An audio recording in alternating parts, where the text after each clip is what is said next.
Now recording. Hi, everyone, and welcome to Anarchy, Episode 2. This is part 2, chapter 1. Part 2 of Chapter 1. Yes, Episode 2 now. We have been bombed again by tofudabeast. Hi everyone. So I am tofudabeast and happy to be here. Thank you for having me. Yay, welcome. I am Enema Machine, and this is Anna Molly.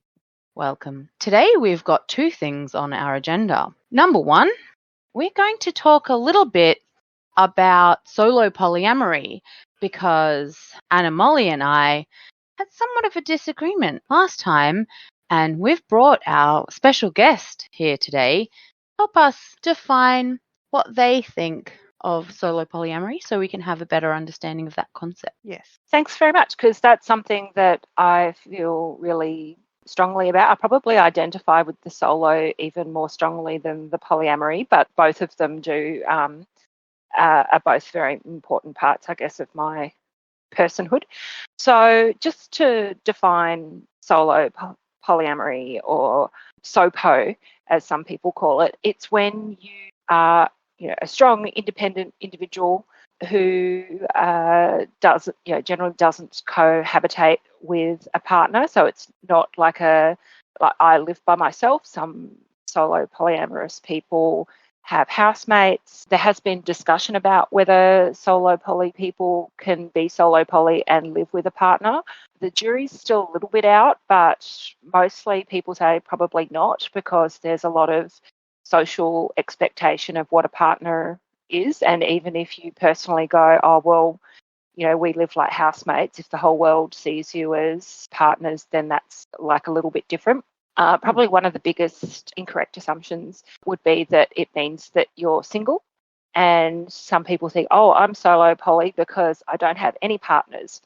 That's not solo poly, that's polyunsaturated, or just looking for partners. The thing about solo poly or solo polyamory is being intentional in living a life that is fairly independent. So it's, you can have interdependencies, but you are mostly reliant on yourself. So I would say that my primary partner is myself, and all of my other relationships are secondary. And for me, it just makes life a lot simpler. And also, there's probably another term that you may have heard of, relationship anarchy. It allows for me to also have the type of relationships that suit me and the other person, and not have to put structures on that. We can just negotiate what works for us, and that's harder to do in a cohabiting relationship. Yeah. Sorry, I have more thoughts, but I'm quite happy to. Yeah. Stop. Yeah. So my thing that I said, and where the conversation hit a hitch last time, was because I was talking about solo polyamory as people who are quite committed to living alone. But when you just said that, it's like, quite committed to being independent, yes, but not necessarily living alone. And you said the jury's still out on whether it's possible to live with a partner to the level of independence that somebody solo poly would be able to achieve. Yeah, I think last time I said that it would be harder to live with a partner and be a solo polyamorist in having your first relation being yourself, but also your partner lives with you. But I've had a long time of people being dependent on me by raising a young person to adulthood. So there's been a lot of not able to do my own independent personhood stuff because there's been this person who really, really needs everything that I am.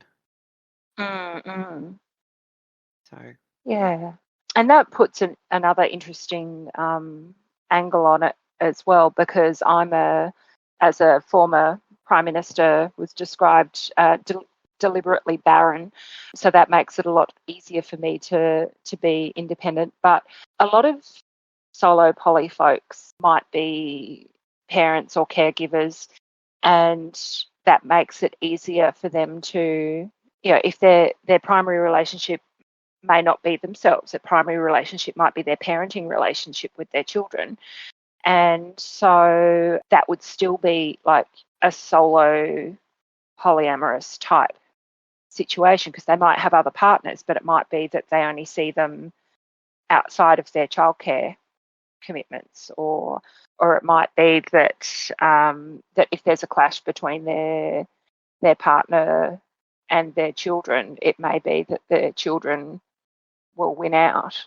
Yeah, 100%. I do tell people that, like, kids are, on the list of priorities. Kids there, then, then Kids are uni, then on that job. list, yeah.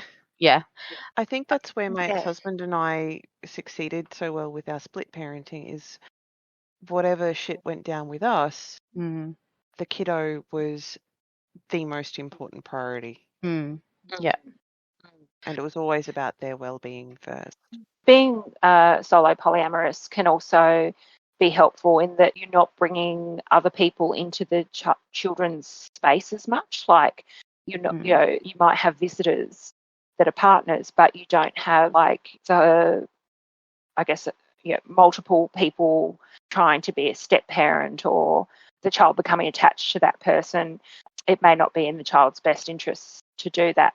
Yeah, one of the clear things that's important to me is to not have a series of people that cycle through my children's lives.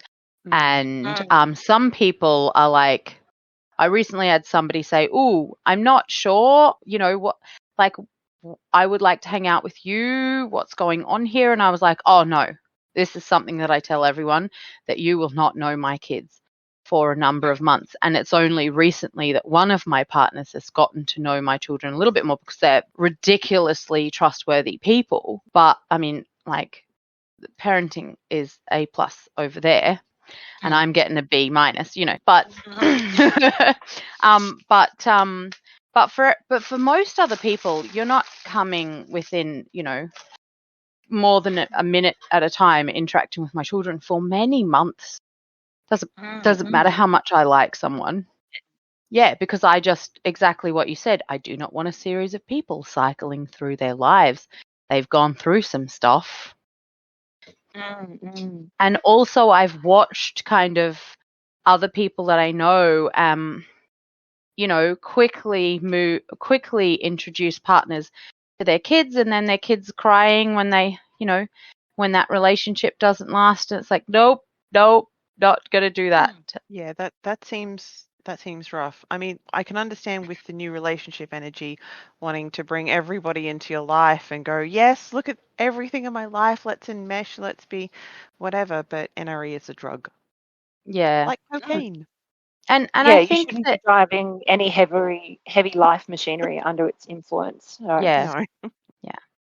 Okay, my other question then kind of goes along with this. So currently I'm living alone with my kids, no other adults around, and I'm slowly morphing into something that I might say in the future. I might choose to be solo poly, but I haven't made that decision yet, because if I found someone who I would like as a nesting partner, I think I might still be willing to do that. So though my situation appears from the outside to be solo poly, I'm not going to define myself like that. So what do you think of that? Yeah, I think that a lot of these labels they can be transitory or transitional, if that's the correct word. But also, like, there's a lot of grey space in between. I think that probably, I mean, I can't define you for you. I think that I probably wouldn't describe you then as solo poly, but maybe that you're currently living a solo poly lifestyle, or but it's not an ongoing intention. I mean, it's one of those things. Nothing is cut and dried. Like, everyone, like, there are people who have been committed identifying with one label, and then something happens, and that person is a game changer, and they decide to do something different. So, like for me, I was initially, like I've sort of pretty much always been solo polyamorous, like all my dating life, except for there was a period of nearly a decade where I lived with a partner. And after that, I was like, yep, that was a mistake. I tried it. It didn't work for me. And now I'm much happier. And I know that solo polyamory is more my thing. I don't like living with other people. I don't think I'm a good person to live with. I don't want to be responsible for. I don't want to. If the dishes are dirty in the sink, they're my dishes and I'm responsible for it. I don't want to be annoying someone else if they're in there, or having someone else annoying me if I'm wanting to use the kitchen and they're in there. Or more importantly, I really don't want a situation where you look at a relationship and going, I'm not enthusiastic about this relationship anymore. But we're living together and it would be such a pain in the butt to move. And have you seen the real estate market lately? Like, I don't want to be in a situation where someone is just resigned to being in a relationship with me because it would suck to find somewhere else to live. I want someone who is enthusiastic about the time they spend with me and vice versa. And that makes it easier if you're not living together. Yeah. I think that idea is where I'm headed, right? But I understand like what you said about everything being transient and everything subject to change. If you find, some special person or something happens, and it's all subject to change. But I think you can also identify as something because you can identify what you think you want at the time. And so it's clear that what you think you want now, regardless of whatever future or past you've had, what makes sense to you now is living alone. And now I agree with you now, but I think 6 months ago I was like, oh, if only I could find someone who I could live with. And so at that time, even though I was living alone, I wasn't committed to that independence. So I wouldn't have classed myself then as solo poly, even though it looked like it. That's not where my brain was. And I think it's important maybe to draw the distinction between the situation and what you're actually after. Because if your situation is different to what you're actually after, if your situation is living alone or with some kids, but what you're after is to find a nesting partner, maybe don't describe yourself as solo poly, because you might be confusing others who think, oh, good, I'm getting into a relationship with someone who never wants to move in together. And then, 3 months later, they're like, I love you, let's move in together. Like, whoa, hold your horses. Thought you said you were solo poly. I was living alone, so sure. No, I thought you said you were solo poly because I thought that you were committed to never moving in together. I never want to live with anyone. So, do you know what I mean? Yeah. The bait and switch. Yeah. I mean, where I am now, I am living with my partner and on and off with the child. And I think I would like to live by myself, but I work from home, so I don't have a lot of external input. So it is kind of nice to be alone for most of the time. And then there's this reassurance of someone else is going to be in my house. But if my current relationship did end for any reason, I don't think I would live with another adult unless it was to share house, not a romantic thing. So we're all kind of committed to, in our brains at least, regardless of our situation, some level of solo poly. Well, I lived alone for my whole 20s. And then NRE happened with my current person, and we've lived together ever since. So, yeah. I guess also it depends on how domestically compatible you are. And if you find someone who you're compatible in all the different areas, then that's you've hit the jackpot there. Like for me, a lot of my approach to relationships is grounded in pragmatism, and part of it is I I mean, I like things to be, as uncomplicated as possible. Mm-hmm. But also, I think that it's really difficult to find someone who is compatible on all the levels. So if you find someone who you're sexually compatible with, emotionally compatible with, it's like politically and socially compatible, and then to be domestically compatible as well, it's like that's lower on the list of priorities for me. Like, Yeah. I think it can sometimes be hard enough to find someone who is like a genuinely good person who is compatible and I enjoy being with them and they enjoy being with me.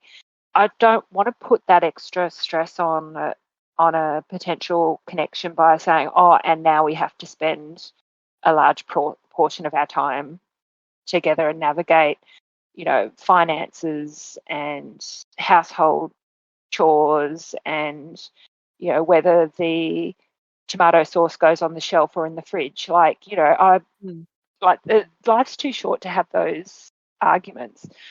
And for me, it's like, I love you, but now get the fuck out of my house. Like I could go. I'm back at home. Yeah. Yeah. It's like I'm take the aspects of the relationship that really work for me and give the aspects that work for them, and not have to compromise around the other stuff as much. Yeah. Mm-hmm. Yeah, can I have like a 2 weeks on, 1 week off FIFO worker who's willing to pay half my rent even though he only lives here a third of the time, have no furniture because I like mine, love cleaning up after me and my children for the week he's home, and but absolutely have no problem with my mess whatsoever, but not create his own mess. Like, is that such a person? Because if so, I got a great old house near the airport, which would be very convenient for you. But honestly, like no, I would rather, like exactly what you said, find people who I'm compatible with, and that's not gonna necessarily be all of the things. But I could definitely live with roommates. I think though I would need maybe my own kitchen and definitely my own living space and definitely my own bedroom, because I've seen married polyamorists have to do the dominoes, have to set up the dominoes, like you're going to go there so I can go there so they can go there. So everybody, it's like bedroom musical chairs. And if one of them falls, then they all crash down and all of the plans have to be cancelled, and that really sucks. Oh yeah, that and that can lead to quite coercive dynamics in relationships as well. Like you don't want your date to be contingent on whether or not your partner's got a date. That's just gross. And not in the house while I'm there, which I can understand from an ick point of view, especially if you have a small house and the thin walls and whatever. I get it, but I don't want to have to worry about it. Yeah. So There's also, yeah, how considerate of the other people are you, and being comfortable with going home or staying out, or what do you have to do so that you can have time alone with each person that you date? Yeah. Having to go out every Thursday night so that my partner can have their friend over, and then having to stay out until 10:30 at night, and then meanwhile at home having to make sure that everything is done and dusted by 10:30 at night, because that is when the other partner is due home and we can't ask them to stay out any longer because it's late and it's a Thursday. Sort of gross. Yeah. It's like when you look at a lot of poly questions and answers on forums and things like that, so many of the issues are related to being a couple living in a house together and then opening up to polyamory and having, and still having the couple dynamic. And so much of it would be avoided by just having your own house. And, that's one of the reasons why I do it. It's like, sure, I like to have a clean sheets policy, or I don't want to, listen to my partners banging each other or whatever, other people. So instead of putting all these elaborate rules around them, I just go, sure, you do that over at your house. Yeah, absolutely. It's become a lot less. It's a lot less juggling when you live alone, and that's, you know, I've lived fully alone for a year, and the longer I do it, you know, the more I think, gosh, I wouldn't go back. You know, it's great. Yeah, and the older I am, I'm getting my crone energy on. Like, you know, I don't have. I've run out of fucks to give. They're very scarce, and so, like, you know, so it's like, why waste them on things like, you know, having to put up with other people in your house? Like, there's a Whoopi Goldberg quote about marriage. It's like, what do you think about marriage? And she says, I don't want other people in my house. You know, like, yeah. So I think, yeah, it's just a lot easier not to have to do that. There are challenges though. That like there's a lot of, you know, the things I notice as challenges is that, you know, I'm financially independent. I don't have like rich parents or rich partner or rich anyone else who's going to, you know, a glucose guardian of any variety who's going to bail me out. And I've worked in the community sector for a long time, so I don't have, you know, huge amounts of money. So if I had a relationship with someone who earned more money than me, or even, you know, earned the same amount of money as me consistently, and we could manage to live in a place together, my financial situation would be a lot better than it is, providing everything worked out. Like, I also know of a lot of people who make that bet and it doesn't work for them. Like, they put all their eggs in one basket. They have the one person that they live with, and then when it goes pear-shaped, there's a lot of money and stress in financial disentanglement. So, but society... Yeah, you think? Yeah. I have no idea what you're talking about. Yeah, let me tell you how to suck eggs. Sexually transmitted debt. It's hard to get rid of it. STD, sexual, yeah. Oh, and no kid backup as well. Yeah. Like, as a parent with kids and 2 neurodivergent kids, and the co-parent was far, far away. The year before last, I stopped working in my, you know, decent paying job, right? My decent paying job, I had to stop because I just had to keep going to get my kid from school. And so I had to completely restructure my life to make a living in a flexible way. And having a nesting partner, or having a co-parent around to like make the amount of time I needed to leave school half of what it was sustainable. But then, you know, taking on the other half as well, because a co-parent wasn't around, was a rough time. So just that backup that you have when you've got a co-parent, or like a, you know, partner in crime, as people say, or like, although I don't do crime, although just, you know, somebody is backup. But in order to do polyamory well, having a spare room at the other end of the house. Yeah. Yes. Yeah.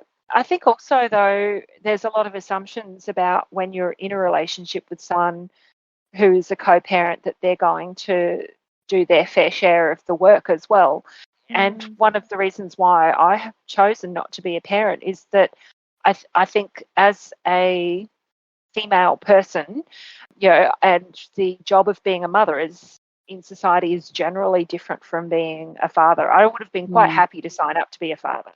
I didn't want to be a mother with the higher level of responsibility and having to organise everybody else. And in an ideal world, sure, it would be great to have a partner who did as much work as I did around the house and did as much work in parenting as me and all of that stuff. But statistically, you know, I'd be better off buying a lottery ticket. I remember long ago commenting to Anna Molly that she had every second weekend off because the child would go to the other parent, and I was like, how do I get every second weekend off? This sounds like a great deal, because although I had a co-parent, I had never had every second weekend off. there was always the child. So just sounded like a good a good time. Yeah. For a lot of people, when they divorce, that's like the most that co-parent has ever done is in parenting is when they have every second week, and so they might actually do more work than otherwise. Not always, and you can still, like in your situation, you'll see with the masculine partner, if he does have every other weekend, the responsibility will quickly fall to the brand new girlfriend. Yeah, I've heard of that too, and that's happens like so gross. much. Yeah. Oh, or just like, oh, you're back, cool. I'm gonna spend half an hour brushing your hair, and anyway. Well, the other thing is that when the wife dies, so many men marry again within 12 months. To raise the children, they need a wife because it's not something they're going to do by themselves. And like a woman, she will, as Enigma is doing, keep partners out of the house and away from the children for a period of time to vet them. But it seems as though, or if they're in the house, there's no interaction, right? You might say hi, they might see your face, and then they will go and do their thing. There's not a come sit with us, hang out together. Ew, no, it's not happening. Yeah. That's another pragmatic on multiple levels. Yeah. There was one more thing I wanted to talk about in relation to solo poly, and that's the relationship escalator. I mean, it fits in with other types of polyamory and also with relationship anarchy, but I think that it's really helpful to think about that with solo relationships, that being a solo polyamorous person doesn't necessarily mean that you don't have committed relationships or that you don't fall in love as deeply. But it does mean that your markers are a little bit different and you follow a different script. So a relationship escalator would normally be, you start dating, and then, and some of these are in slightly different order, but, start dating, have sex, spend a lot of time together, moving in together, buying a house together, getting married, having children, and then staying together till one of you dies, or it gets so toxic that that you leave. And it's sort of like that's not necessarily the way relationships have to be. You can choose not to follow that path. Like you have, like, you're a grown-ass adult. You can choose what you want. You can go, okay, I'm going to stop at this point. Or you can choose, I'd like to go back, and because the relationship escalator is all in one direction. Yeah. So like the stairs or the elevator. Yeah. That you're going up. It's moving without you, like you're just being propelled in this direction to this ultimate destination, and it's very hard to move backwards. And I think that one of the things about solo polyamory is that you can go, I'm quite happy staying at the fun stuff, like the dating stage where we're still excited to see each other. Because often people are having good relationships at that point, and then it's after they live together and share a mortgage together and have, children together, and and things are less fun. That's when things go pear-shaped. Why do you need to go and do that other stuff just because society says that you need to do that? Because society says you need to do that. Yeah. And there's a moral, and I'll harp on about the difference between morals and ethics. There's a moral standard by which, if you haven't progressed your relationship in a certain amount of time, it is a failure, especially for a man not progressing a relationship with a young woman, being, oh, when are you going to make an honest woman out of her? And that, I'll kind of, if he hasn't committed yet, like, sort of, it comes out through movies and stories, and your mother and your mother, based in puritanical Christianity that comes straight through the United States of America. Absolutely. And the TikTok people would start calling it a situationship, where it doesn't necessarily need to be that. It could just be where everyone is happy. but then other people get involved who don't understand and aren't in your world and start applying the moral standard upon you rather than allowing you to have your own ethical choices. Yeah. Yeah, and when there's an economic element, and definitely there has been in the past where women weren't allowed to earn their own money and couldn't have their own property and all of that kind of stuff. Like one of the great things about living in the future is that we have more rights to live independently and not be coerced into relationships or marriages that don't work for financial reasons. Like looking at Jane Austen stuff, that's all about you going to no more prostitute if you recently don't than get married. that. Yeah. No more recently than that, because my mum couldn't have a mortgage in the late 1970s. I got myself a mortgage in the early aughts. And I didn't need my parents to be a guarantor. But then she needed so much paperwork, which was impossible because, or really hard because my dad was in the armed services. So like that is a really short period of time historically that we went from women can't have credit cards and bank accounts to women can't have mortgages, but they can have a bank account in their own name, to women can have bank accounts in their own name, women can have mortgages. I went and bought my car and paid cash for it. It's like, I earned this money, I'm going to spend it how I want. And it was such a possibility then. I was born a year before no-fault divorce came in Australia. So like up until 1975, it was so difficult to divorce. You needed to sue your partner in court of one of 14 different clauses of why you had to prove to be allowed to be divorced. And it was also uneven. So a man could prove a woman had been unfaithful or cheated on him, and that was enough to divorce. A woman had to prove more than that. Like if the man had been cheating on her, sure, that's fine. But there also needs to be an aggravating second clause, like cheating plus. Yeah, because cheating is not bad enough. And that's like in my lifetime. So, we've come such a long way. So a lot of my solo poly nature is just, it's a fuck you to patriarchy and, and the assumptions about the types of relationships we should have and the types of dependence women should have on men.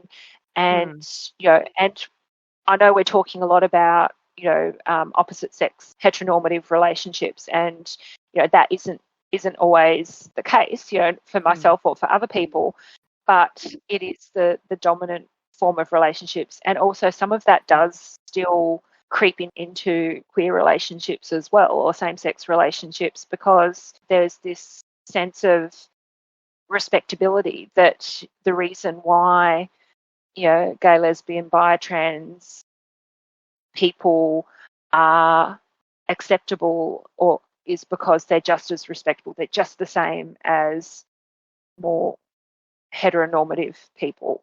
So where queer people have differed, that's the side that hasn't had that it's still unacceptable, and that's been excised by the gay and lesbian community as well as mainstream community. It's like, oh well, where we don't look as normal, where we're not following those normal scripts, and I mean that in social norms, they're the bits that have been discarded. So it's interesting. They don't work. But it's interesting too, because like when a group has spent a really long time battling, they've often done that by trying to convince mainstream society that they're close enough to mainstream to be acceptable.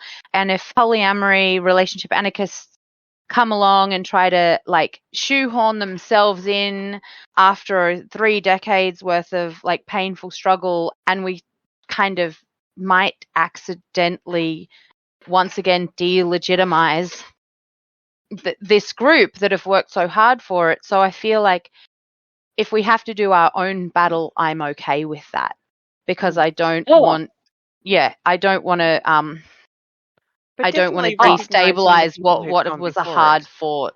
Yeah, Sorry? Yeah, definitely absolutely. recognising people who've gone before us. Yes. Yeah, absolutely. Helps them not yeah, have to do the absolutely. struggle again. Yeah, and absolutely. I think that there's a difference between people who are just polyamorous, who are wanting recognition in the LGBTIQ community, and people who are within that community who fit outside of respectability politics. So modern gay rights was started at the Stonewall riots, or if known to be, which was transgender sex worker people of colour rioting against police. And then it's been, that radical history has been swept under the carpet for respectability politics. Yeah. Oh, it absolutely got whitewashed. Same with the suffragettes. It's insane. Yeah, there was some thank you for all the support, now back in your box sort of after that movement as well. Yeah. Operation I think Get Behind for people of colour. Yeah, that's right. Yeah. The cost of respectability in some respects is like far too high if you're going to leave your anarchist, rebellious roots behind in order to come into the fold. I'm not so interested in coming into the fold, but then me with my like white skin and educated way of speaking, or at least writing, not speaking so much, I get to present as a normal person out there, and I don't have to bring my queerness with me everywhere I go if I don't wish to. And so I feel like it's a bit rough to go, let's be anarchists all by ourselves and not sell out for the mainstream, but I'm selling out for the mainstream every single day. Because I don't have to take that identity with me on a daily basis. Yeah. And I think, there's definite privilege in being able to slip under the radar. The flip side of that is also, though, is being invisible and not being recognised and not being accepted in diverse communities as well. Like as a bisexual person, I've had that a lot of experience of that, where, like in the 1990s, the gay and lesbian Mardi Gras in Sydney refused to let bisexual people join as full members, and they could be, you could be an associate member, and you could, but to be given recognition, or actually, to become an associate member, you needed to have a big long list of, like, a resume of how you've been active in the gay and lesbian community, and not just been active in the bi community. You had to be active in the gay and lesbian community, and specifically bi people were excluded, even though bi people were at the first Mardi Gras. Wow. So the song "Sing If You're Glad to Be Gay" was actually written by a bisexual person, Tom Robinson, and in the 1990s he came to Mardi Gras for the 20th anniversary celebrations, and he wasn't allowed to be part of the official celebrations because he identified as bisexual. Oh my God. Wow. So Yeah.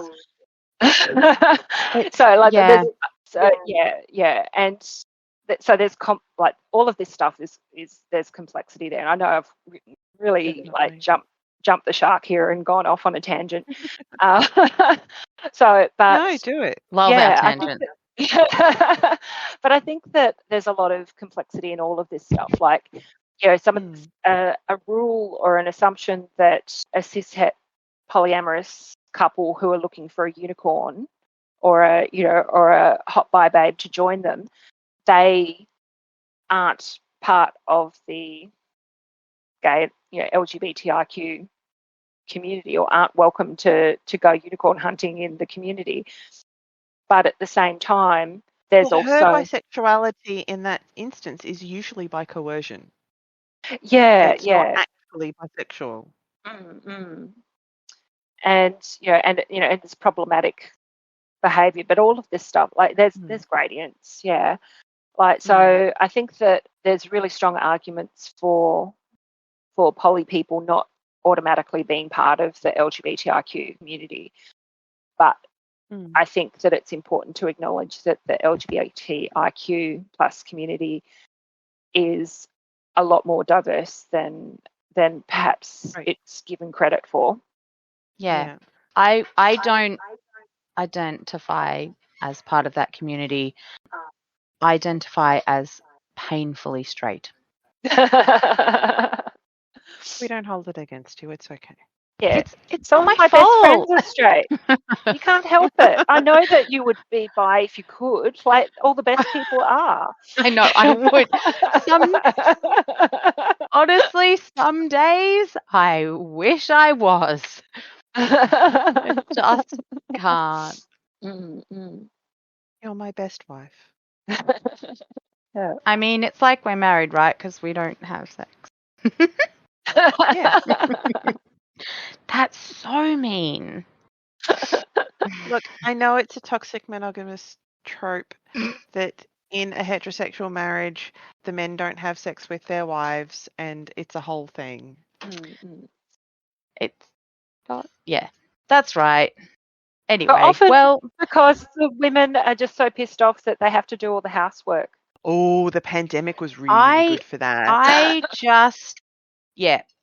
think a lot of women have just this deep-seated resentment that's built up into kind of, and then there's the weird coercion, or then there's the puppy dog one where it's like,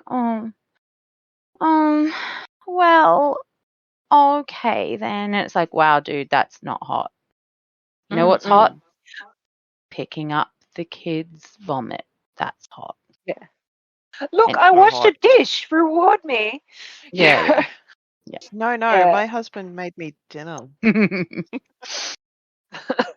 The second thing on our agenda is we're going to read theme 2 of this research article. For people who didn't listen to episode 1, we could give a tiny little recap.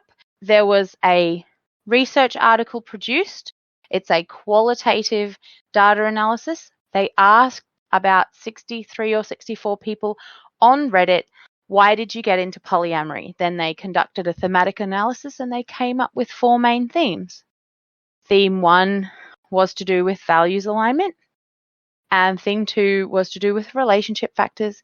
Theme 3 is about external stimuli, and theme 4 is about sexuality.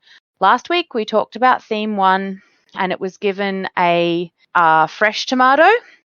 So we are going to read theme 2, relationship factors, and we can pause at any time through the reading and have a little bit of a comment on what we think. We're reading the results section, and in a results section of a qualitative data analysis, they pull out quotes from different participants, which they believe are really a good example of that general theme, like the best example they can find of that theme, and they've directly quoted one of the participants. Theme 2, relationship factors.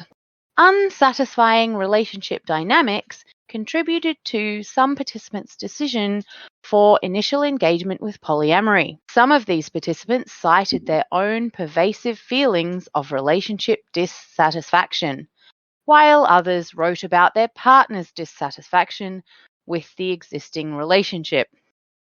So there are 2 sub-themes within this one. One is general dissatisfaction. So the most common sub-theme within existing relationship concerns constituted participants' description of general unhappy relationship and or marriage. For instance, one participant wrote, felt like something was missing in my relationship. Bisexual woman, 30 years old. If you're bi or pan and in relationship with someone of the same gender, then you're kind of missing out on exploring the rest of your sexuality, which kind of goes into the 4th section of this one, sexuality. That's So true. that could be. So Yeah. she could be unhappy because she knows that there's other things out there. Like she may have been in a lesbian relationship, now she's in a straight relationship and it's like, wait. Or, you know, you get to a certain age, she's got to 30 and she's like, oh, I didn't spend my 20s fucking everybody. Oh, yeah, I missed out on the variety. Possibly. Mm-hmm. Yeah. Or even though the question of interest, even though the question of interest asked about participants' motivations for initial polyamory engagement, participants often elaborated on outcomes as a result of this process. Shifting an existing, generally unsatisfying monogamous relationship to a polyamorous one did not always correspond with relationship success for participants. Wow. Hey. Despite this, oh my gosh, sorry. Despite this, participants' newfound engagement with polyamory opened up new ways of relating to future partners. So these are quotes. I originally sought polyamory to try and save my marriage. Such was soul-ripping to me, as suggested by a therapist. However, I persisted with the relationship style, though, after the divorce. Queer man, 33 years old. My relationship was falling apart, and my spouse and I thought, maybe Polly will fix it. Polly didn't fix it, but I discovered Polly was lovely. Heterosexual man, 46 years old. Yeah. I think that, that does not surprise me at all, because like if you have a lot of problems in your relationship, adding more people is not going to fix it, particularly if you haven't done the self-exploration stuff and unpacking of assumptions about relationships and all of that sort of stuff that is really needed for successful polyamorous relationships. Where I've seen polyamory work really well is when partners have taken the opportunity to not take each other for granted and to continue the wooing of their initial partners as well as subsequent partners.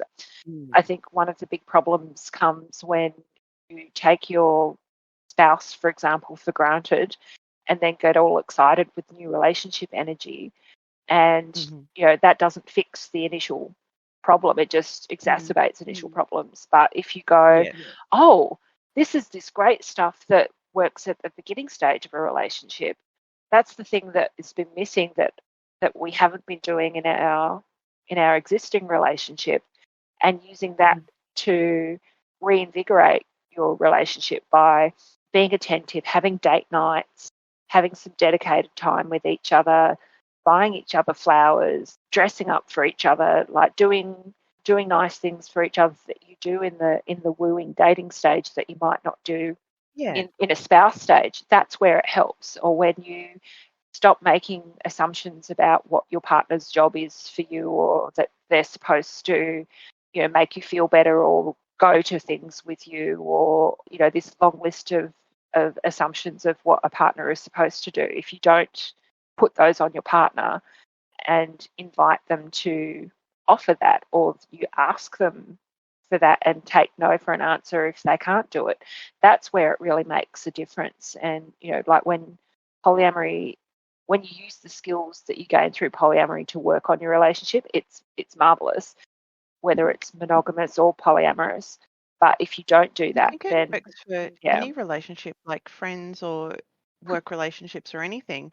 It does mean you need to communicate and talk to the people around you. Yeah. I think be aware of your feelings. Talk about it. Even in the case of your marriage being meh, but not terrible and not great, but just meh, it still has the capacity to open up any fissures and expose underlying problems that you were just kind of not really dealing with, and it was fine.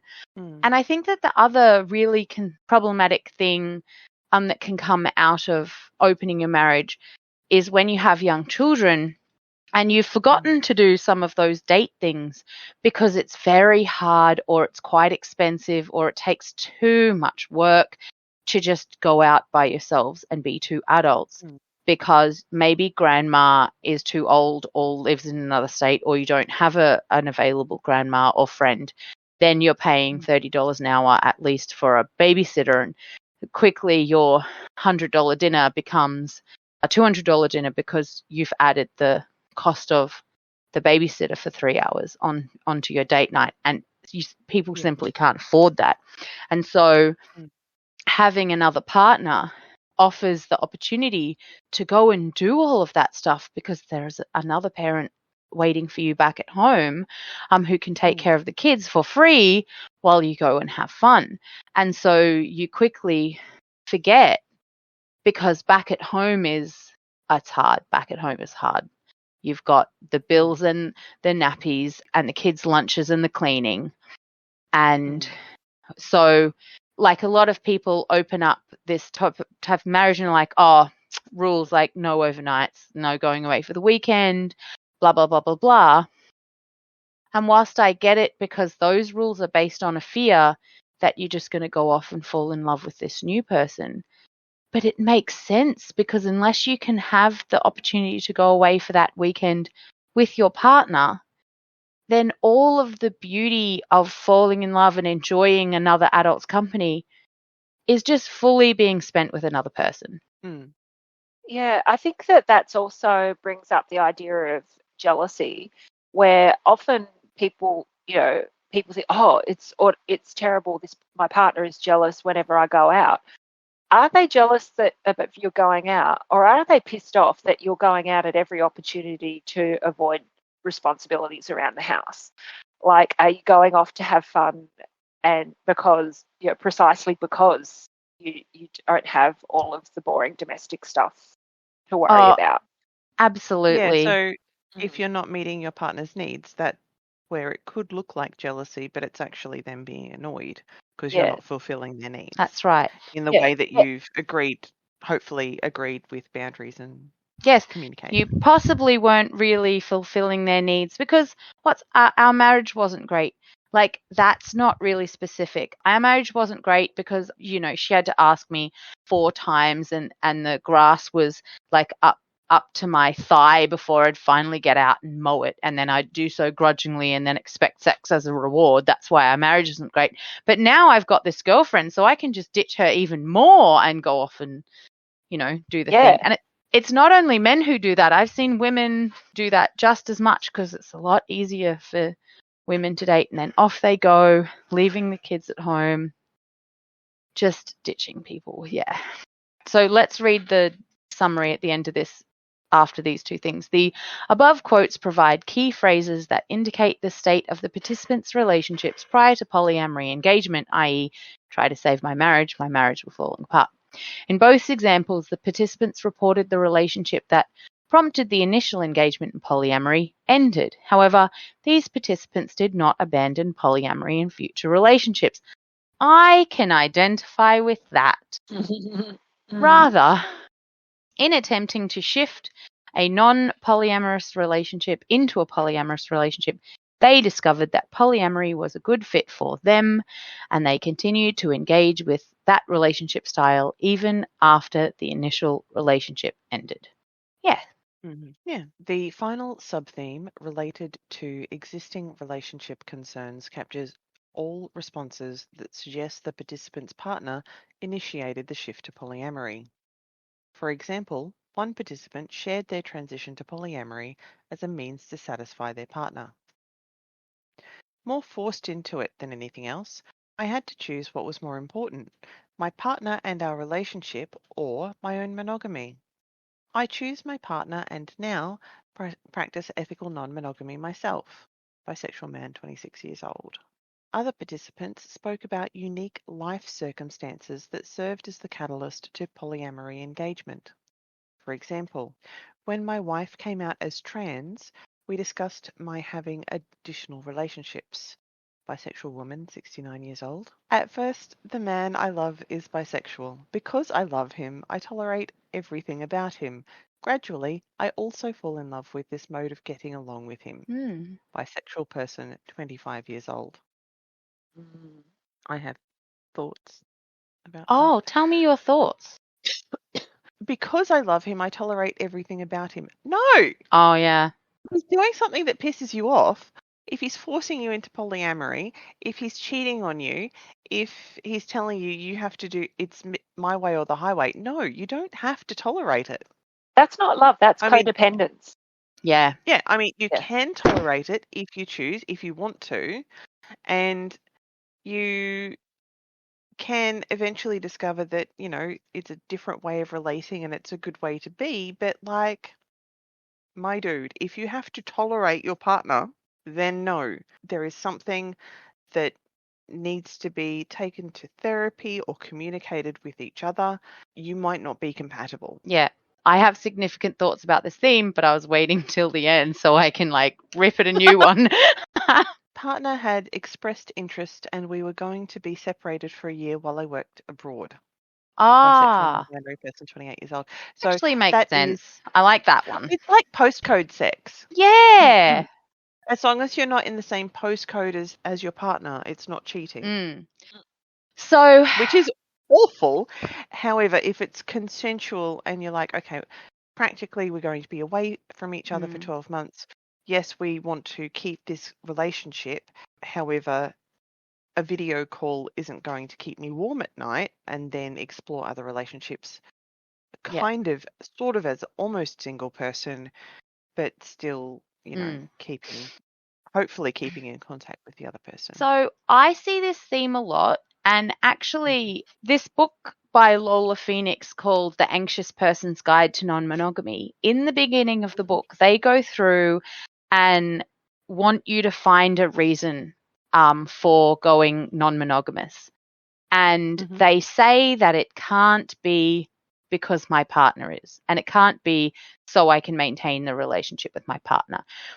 She says in the book that that's not gonna fly in the long run, and I totally agree. If you're only doing it for a partner, then it's not who you are.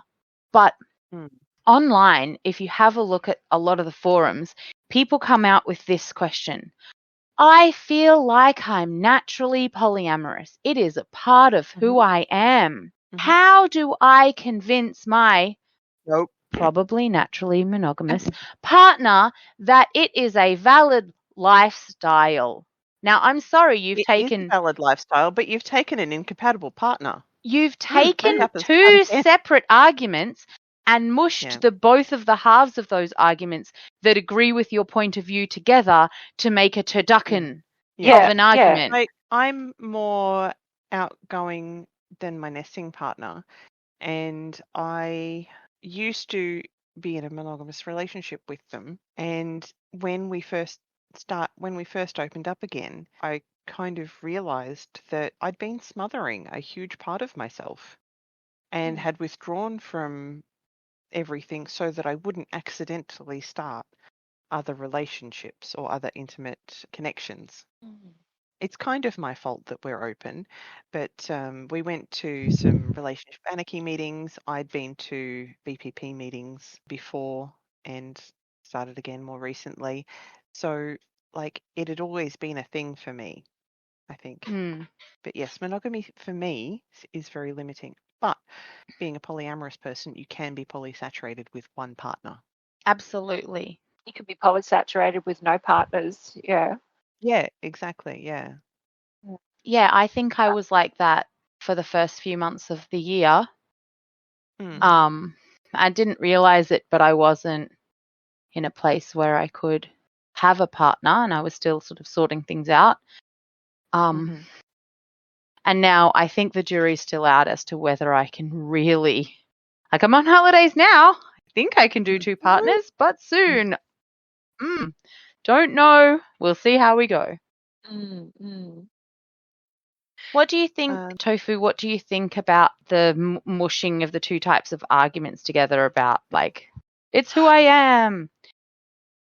Well, I think that if it's who you are, then maybe you should have been honest about it beforehand. Like, I've seen a lot of people do it's who I am, but I'm not going to tell them who about that aspect. I'm going to spring it on them after they're emotionally committed to the relationship, and then, like, surprise, by the way, this is who I am. Like the question of when do you tell someone that you're polyamorous, and everyone in the poly community says on your dating profile in the first conversation, like. Yeah, really, really early on. And if the other person isn't interested, that's fine. That's consent. They can choose to do that. If they're curious, they might want to entertain having a conversation with you. But it's unethical, in my not so humble opinion, to have a situation go on for an extended period of time where the other person is under the presumption that you're looking at probably a monogamous relationship, and then after they catch feels or after they're sort of, wanting something from you, like a relationship from you, then you suddenly go, oh, actually, this is what's going on and this is what I want. Like that then becomes coercive, because if you are not telling someone something because they'll make a decision that you don't like, Yeah. then that's coercive. Like if you It is. are upfront and they choose not to be with you, then too bad, so sad. Yeah. If that means that no one touches your junk, too bad, so sad. Yeah. But if you are honest and about where you're at, what you're looking for, what you're open to, what you're not open to, I think that is, and then the other person can meet you halfway or decide whether or not that works for them, with a lot less heartache for everyone involved. What about the 10 years down the track? I know people who've finally come to terms with the fact that they're gay in their 40s after they have 2 young children, But so what about, in the similar vein, what about people who have come across polyamory in the wild and gone, oh my God, yes, what, I'm allowed? Oh, please, let's do this. And their partner's like, that's not who I am. They're like, this is who I am, and I didn't realize this existed. Please, please, please, please, I need this for myself. And the other person is like, I am naturally monogamous and I do not want to change. Yeah, I think that needs a deeper conversation in that relationship. And like, is that person saying, no, I'm monogamous, I'm not going to change? Is that because they want to control their partner and have them only experience one type of person or one type of intimate relationship? Or is it, is it insecurity? Is it because they haven't really sort of read or thought about relationship anarchy or consensual non-monogamy? Do you think it is a legitimate position, even if you were to unpack everything and learn everything, to still turn around then and go, I don't want to be with someone who's polyamorous. I want to be with someone who's just with me. Yeah, definitely. Like if that's the arrangement that you made entering into the relationship, then you have every right to say, actually, I don't want to change that. Or if you are insisting on, if changing it is the only way this relationship will continue, then my boundary is to say, no, that this relationship isn't going to work for me anymore. Yeah, I agree. I mean, as long as everyone does some reading or some of the work, or take it to therapy or something, and have a conversation about the pros and cons, about why they do or do not want to do it, then yeah, sure, that's fine. But if it's a straight, no, I'm not even going to think about it, I'm not entertaining this, then no. I don't think that that's fair on either party. And I also think it depends on how the discussion comes about as well. Like different people will do it in different ways. And it might be, wow, I've just watched this thing on television or read this book or saw this article about polyamory. I didn't know that it was a thing that you could do outside of like the niche circles of San Francisco. Is there something you're interested in, and explore it? Or there could be, by the way, I have been cheating on you for 6 months and I'd like to continue cheating on you, but not call it cheating because I'm polyamorous. And like the latter is something that generally is very difficult to recover from. Like if there has been any form of cheating, if you've started seeing other people before having the initial conversation to open it, like that's where you're not just dealing with incompatible relationship styles, you're dealing with overcoming a betrayal. Yeah. Yeah. I've seen any relationship that goes through that I have like any first-hand knowledge of has come dead close to just utter destruction.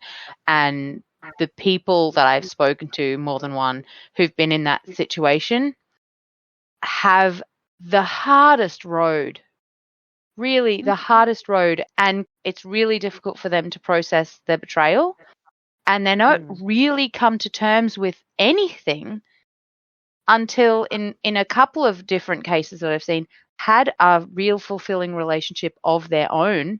And in some cases, the original partner who pushed for the open marriage has a really difficult time with it because they weren't ready to watch their partner go off and like enjoy their own relationships. It wasn't about being polyamorous necessarily. It was about finding something that they thought they were lacking in the marriage, whereas the other person wasn't sort of allowed to. Oh, yeah. Well, the other person is a whole person with their own wants and needs, and maybe they weren't getting their needs met either. Hell no. You know, like, yeah, that I think that does often happen. Like, and I think that there's a real difference between cheating and ethical non-monogamy, because cheating, there's that power dynamic of I can do this, you don't know about it, you can't do it, and I don't have to have any of those difficult conversations.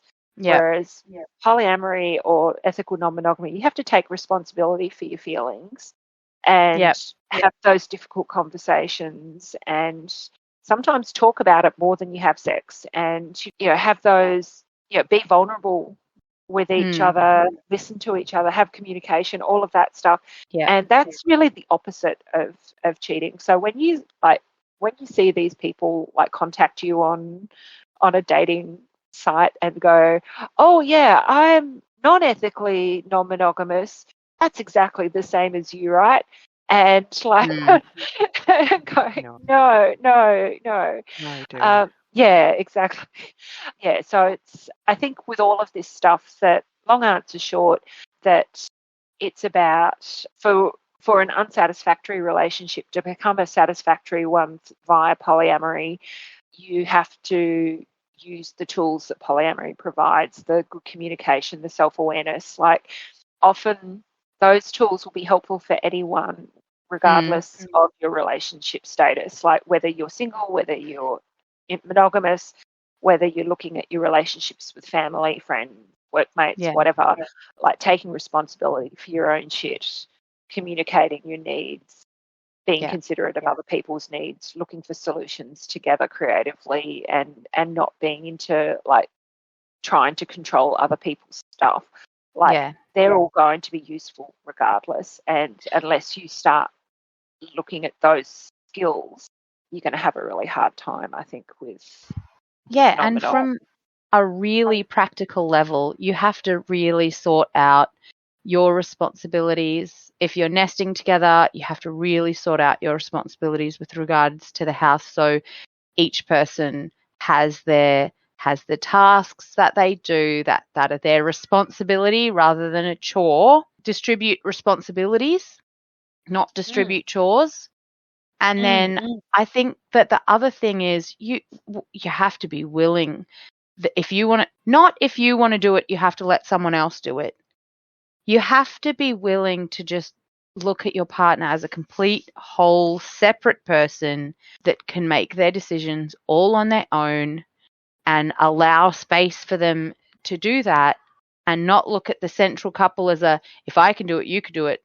Just they can do actually just whatever they want, regardless of if you want to do it or not, just so long as the core relationship, you've sorted out what you guys need from each other, and then they can do whatever else. And I think that is a massive, massive mental shift. Because if you're in a couple, you could be like, well, if I can do this, you can do this. So I'm not going to do this because I don't want you to do it. It's not a balancing act between the couple. It's no. I don't want that, but if you want it, you can do it because it's fine.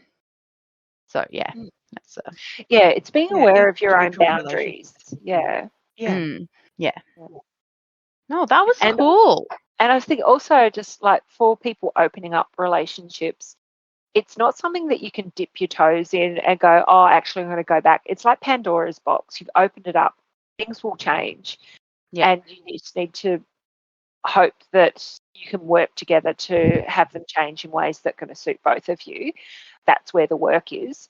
You can't, and you can't then just go, oh, actually, I don't like that. Let's go back to being exactly like we were beforehand. You can't. Yeah, I don't think it's possible to do that. On that theme, absolutely on that theme, I think that people cannot go, oh, let's open up gradually over time. No, because the other because I mean, I'm strongly anti-hierarchical. Like I know that people have priorities, and hierarchy does often come from external like pressures. Like our houses are designed for one family. Like that's just how that is structured. So you're not getting away from some external pressures, and hopefully you understand what your priorities are as an individual. But I don't think it's a good idea to be like, well, we'll start hierarchical or we'll slowly transition, because whoever you're in the relationship with at the time is still a whole and complete individual. So if you feel like you need to slowly transition, you have to take the time as a still monogamous couple to slowly transition within your own world by hanging out by yourself, creating your own friendship circle, going and doing things by yourself, working on your... That's something with monogamous people as well, is a lot of monogamous relationships don't have external friends or external hobbies. Yeah, so or build anything that like first, and then when you're ready to open, go all the way. Don't start at one level, which is a high likelihood of hurting people, and then transition to more open. You're open, you're ready, non-hierarchical, fully open, allowing the person the freedom to do whatever they want within the reason of, please tell me what your boundaries are around sexual health, and, let's do our date night. Let's keep our date night that we organized. That's pretty much it. Yeah, I think that's a really strong point there, that if once other people are involved, that's you can't do the baby steps there. The baby steps are, learning to have your own friends, your own interests, spending time by yourself, as you said, having, working out how to meet your own needs independent of your partner. That's the baby steps. But once other people are involved, then that's all open. You can't. The baby steps do not involve like the other people and touching other people's junk and vice versa. It's just like once it gets to that stage, the Band-Aid's off. That's right. And I'm not going to suggest that doing all the pre-work is going to make that final step easy. It's going to be a challenge for any person who steps into it for the first time. I believe that every individual will need to learn it practically on their own. Some people will be like, oh yeah, this is cool, this is how I've always felt. But many people are going to go through that, this is pain, I'm confused, all of this prep work, it didn't help at all. But really it did. And if you're willing to, yes, like you said, rip the Band-Aid off, it's a stingy experience, but it doesn't last as long if you did all of the work beforehand. Yeah, if you've got those distress tolerance skills. You've got to be willing to sort of... and if you compare it to ripping the Band-Aid off slowly, and the pain is the same, it just takes longer. Yeah.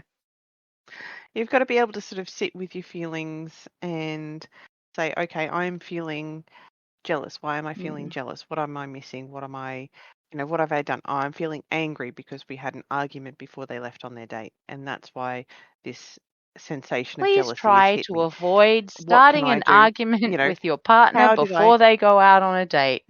Or creating a drama while they are on the their date. responsibility that they're not. Yeah. Yeah. But like the argument could be because they're not fulfilling their responsibility. And so you've got to decide, is that responsibility that they didn't fulfill urgent or important enough to be mad about it?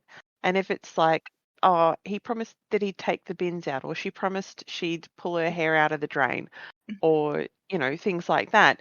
It's like, okay, they didn't do it, but it's not a big thing. I'll just do it. And then when they get home, the house is clean, or the bin is out, or whatever. And yeah, and just sort of maybe in a calmer moment, bring it up and say, hey, when you wash your hair, could you please make sure that you take all of it out of the drain? Or, you know, hey, we live in a apartment. Every time you leave the house, could you please make sure to take the bin out? This is why I believe that everyone needs to, but I think polyamorous people would do better to separate out responsibilities rather than chores, because if it's a chore, it's still somebody's responsibility. But if it's a responsibility, then it's fully up to you. That's entirely your baby. I'm not getting involved. That's a lot more freeing, and it takes the mental load off you. But it's just, I live alone now, so I'm like blessed because everything's my responsibility. A chore is like someone is allocating chores to you and following up to make sure that they get done like that. Yeah, that does mention the mental load stuff, and really, we're all like, if you're a grown ass adult, then you need to be taking responsibility, not resentfully, muttering under your breath about having to do chores. Yeah, that's right. Yeah, my wife always tells me to do this, that, or the other thing. And she keeps nagging me to remind. Okay, you keep telling the husband to do the things, right? No, but like, you're muttering under your breath, oh, she always tells me to do that. He always tells me to do this other thing. And like, there's that resentment. But that person who's telling you to do the thing has the mental load making sure that all of the things are checked off and everything gets done, because if you don't, that's how you get ants. It's like that TikTok.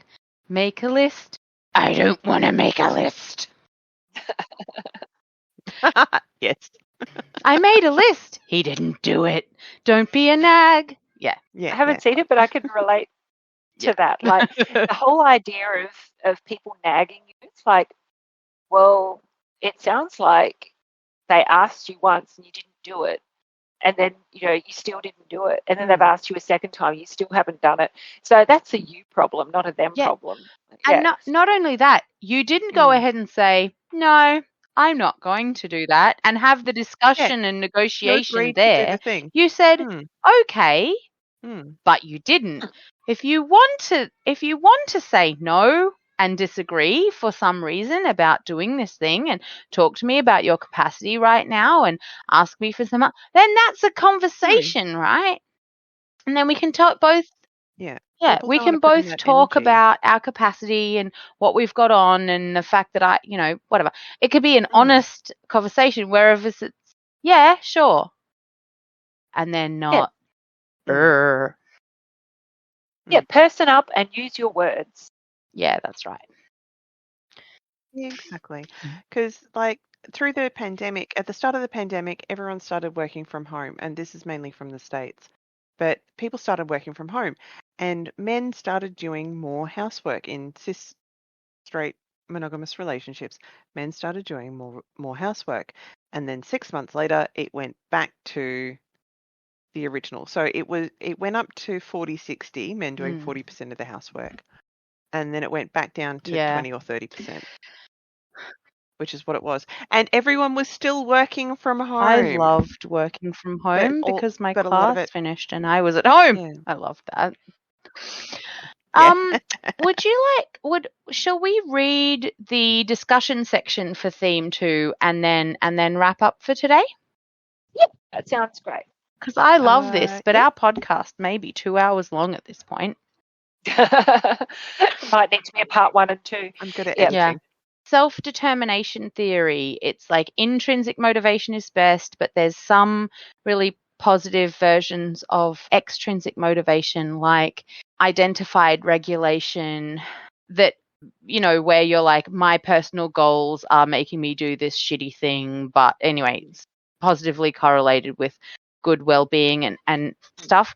So this research article actually references self-determination theory in people's well-being related to becoming polyamorous. So they might mention SDT, not STD, although I don't know if they do in this section. Anyway. I see it there. Oops, sorry. Yeah, Don't do sorry. it in this Yeah, section, but it's in so the start. I'm going to read out self-determination theory instead of SDT because I don't want to say STD. Yeah. Also, selfdeterminationtheory.org has the 6 different things that Oh, bring yeah, up, and their particular self-determination theory. sub-theory of relationship satisfaction, something. Yeah. But anyway, yeah. I thought it was really good. interesting. Okay, so we're just going to read the discussion section and then we might wrap things up. So theme 2, relationship factors, the discussion section. Many participants reported initial involvement in monogamous relationships when they first considered polyamory. Participants classified under this theme reported their existing relationships served as the catalyst for shifting towards polyamory. General dissatisfaction. For many, pre-existing relationship concerns served as the catalyst for polyamory engagement. For some of these participants, the switch to polyamory was an attempt to revive an already struggling relationship. At face value, this finding seems to contrast with previous findings of equally high or higher relationship quality in primary CNM relationships compared to both monogamous relationships and to secondary CNM relationships. However, upon further reflection, it is apparent that participants were attempting to resolve dissatisfaction with a monogamous relationship, and that switching a pre-existing monogamous relationship to a polyamorous relationship is not necessarily a successful strategy. It may be, shocking. It may be that the switch to polyamory results in an improvement in relationship quality for those whom remain together through the transition to a new relationship style. For others, the attempt to save the relationship was unsuccessful, but through the process, participants discovered a relationship style that worked for them and that they continued to engage with beyond the end of the original relationship.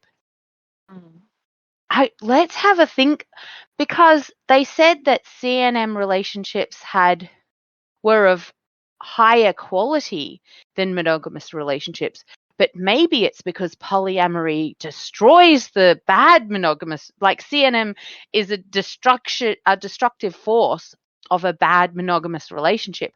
So the ones that stay together throughout the transition towards some kind of non-monogamy were already more successful to begin with. They had stronger foundations. Yeah, so the ones that emerge from the rubble are the gold standard of relationships to begin with. So if you ask people 5-10 years down the track what the quality of their relationship is, if you ask monogamous and non-monogamous people, the non-monogamous ones, the only ones that are left after 10 years, were better in the first place.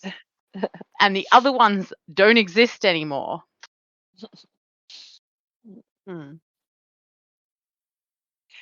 Yeah, that's kind of interesting because with general dissatisfaction, the quotes were mainly on I was kind of forced into it, but I was unhappy in I had reached my tolerable level of unhappiness, and then I was forced into it. Well, that's what I said. Like, if something is not bad, but it's just meh, then it's going to find the cracks, the reasons why it's meh and not great, and it's going to rip open those cracks and point them directly in your face. And you'll be like, screw this, I'm going. Yeah. I mean, but that could be a good thing because the relationship might have been terrible. Yeah, but like we were the frog in the pot, and the heat was turned up slowly. I identify with that.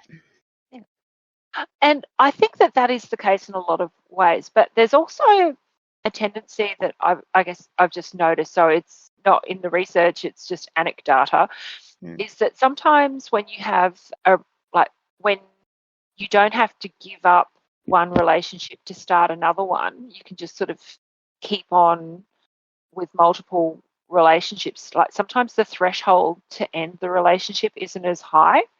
So then you might end up like having relationships that are a bit, it's okay, but not amazing, because you don't have to get rid of that relationship. You might just, you're still getting some needs there, but it may not be as effective as others. So I guess that's So you mean like a security a blanket? security blanket, or just adapting, like, because you don't have to have the one relationship meeting all of your needs. You just adapt which needs are being met and which needs get met elsewhere.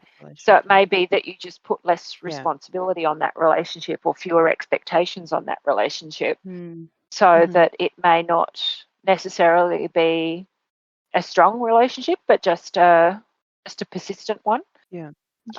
Because it's like, well, nothing's annoying me enough to just break it off, and it's kind of transitioned to a slightly less exciting type relationship.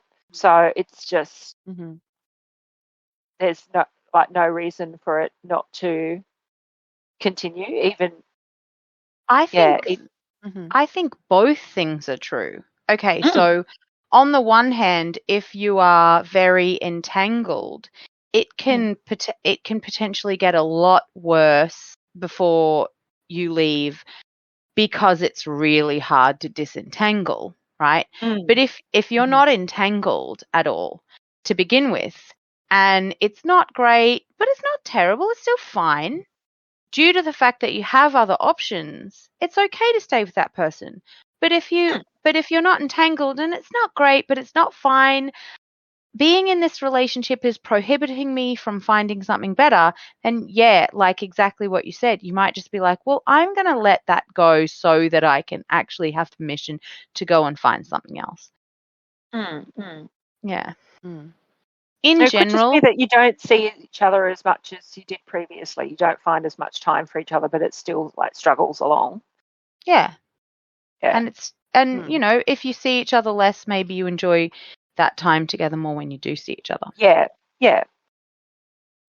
I think that this theme is the cautionary tale, and I think that it's, you know, it's obviously they found as well that it is fraught with disaster. 1 out of 5, do not attempt to save your struggling marriage by going polyamorous, particularly. But yeah, do not attempt to save a struggling marriage. You're likely to expose all of the fissures of pain, and you're probably going to break up. And I think they just found that and flung the door wide open on, you know, got unhappy married couples don't, or do actually, if you're really unhappy, maybe in the long run you'll be happier because you will have gotten a divorce. Yeah. But there's a lot of drama. That's something that and other people become involved. Like other people get the fallout of your drama because you haven't sorted your shit out beforehand. Yeah. Well, something else that's sort of been happening in the monogamous world is that women are leaving heterosexual marriages and then taking up with other women.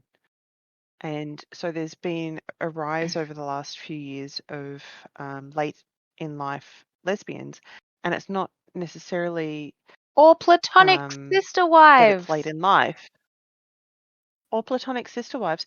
And it's purely because, especially if they're raising children, they want to cut down on the number of children over the age of 18 that they're raising. Yeah.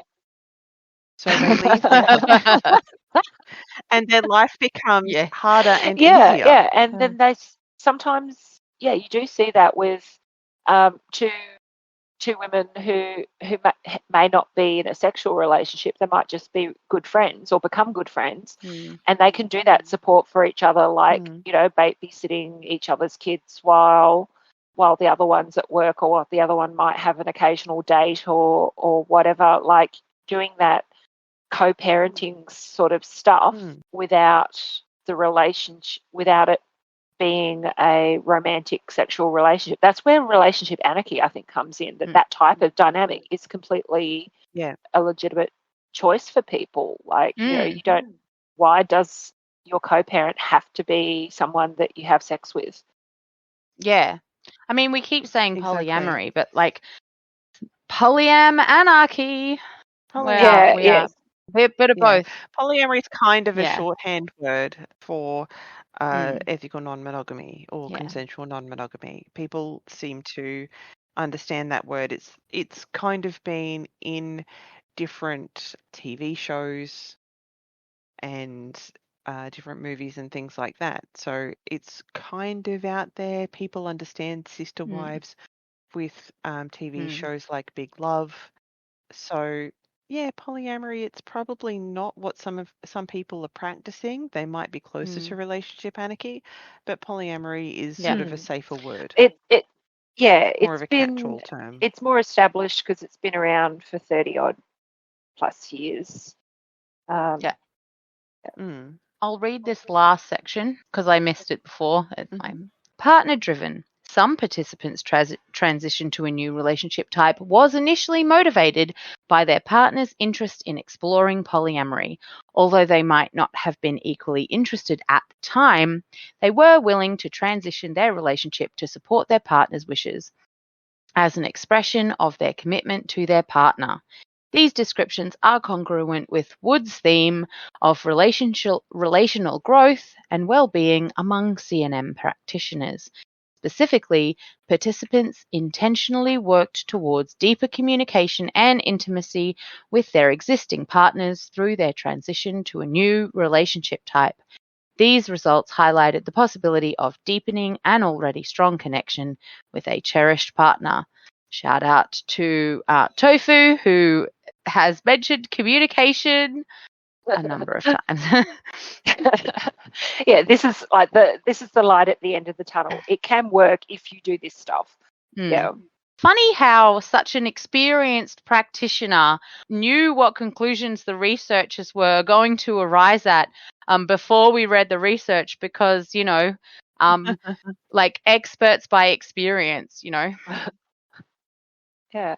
Well, I guess I've met a lot of polyamorous people and people who are curious and, over the years. So it's informal research, but I've picked up, I've had a lot of, heard a lot of stories and seen a lot of, learnt a lot from other people. I've probably talked to more people than these researchers did. Over the last, 30 odd years. And, the researchers haven't, I can't see a reflexive statement here saying that they themselves practice polyamory. And some of the things they say in the intro, I'm like, I haven't heard anyone in the community say that. But I want to say this to you particularly, because this is the future research. You know how research builds on research. Yeah. An area ripe for future research is the examination of how individual relationship outcomes may vary depending on the practitioner's motivation for engaging in CNM. And I am like, this article was released months ago, right? Not years. So obviously nobody's jumped into this, but I desperately want some quantitative research based on these themes of why did you get into polyamory? Which of these themes did you get into polyamory for? And how you doing? Did your original relationship break up? Like, what happened? I want that, because I strongly believe that if we get some data around that, our guesses will be probably like vindicated, I think. Oh, definitely. Yeah, we've picked up a few things over the years of doing this stuff. Like I sometimes joke that being polyamorous is like almost like getting an honorary psych degree, because you get to learn a lot about people and the way they relate to each other and their motivations for things, and the good, the bad, and the ugly of relationship dynamics. So yeah, it's and now I'm doing postgrad social work study to become a mental health social worker. Yeah. Yes. Yeah. I'm still in my post-undergrad, I'm say my graduate diploma. Yeah. But it's all, we've got the stuff that you can't learn, like the understanding of people from, like we've got the people skills, we've got the understanding of the way people think, like that kind of stuff. We can learn the other stuff later, the, particular theories and how they, how to apply them. Yeah, that's, the technical stuff, I think, is probably the comparatively easy stuff. We just need to jump through those hoops. The irony, though, I think with both of us, is that if we ever wanted to really practice in the polyamorous space, it would need to be online and not in Brisbane, because dual relationships, and it's Brisbane and everyone knows everyone. Oh, yeah. You see someone who's not connected, and then you start having a professional relationship with them, and 6 months later they're dating a metamor or something. Yeah. And so I think a lot of this would be online stuff would definitely be helpful in that regard. Or just going and adolescents with autism, that's my other skill set. So staying away from anyway. Yeah. I think that's it, guys. Thank you so much. It was great to have you, Tofu. A great conversation. Oh, thank you. I Very really enjoyed happy. it. Yeah. I'm always happy to talk about this stuff. I've got a lot of opinions. Me too. So do I. Funny, wonder why we're making a podcast. Oh. All right, thank you, everyone. I think next time, I don't know who's going to polybomb us next time, but maybe we'll get through one other theme, or maybe we'll finish both other things. I don't know. It's exciting. No worries. Well, have a great rest of your period of time, because we're not being specific about whether it's day or night time, because you could be listening at any time. That's right. That thing. Indeed. Smooth.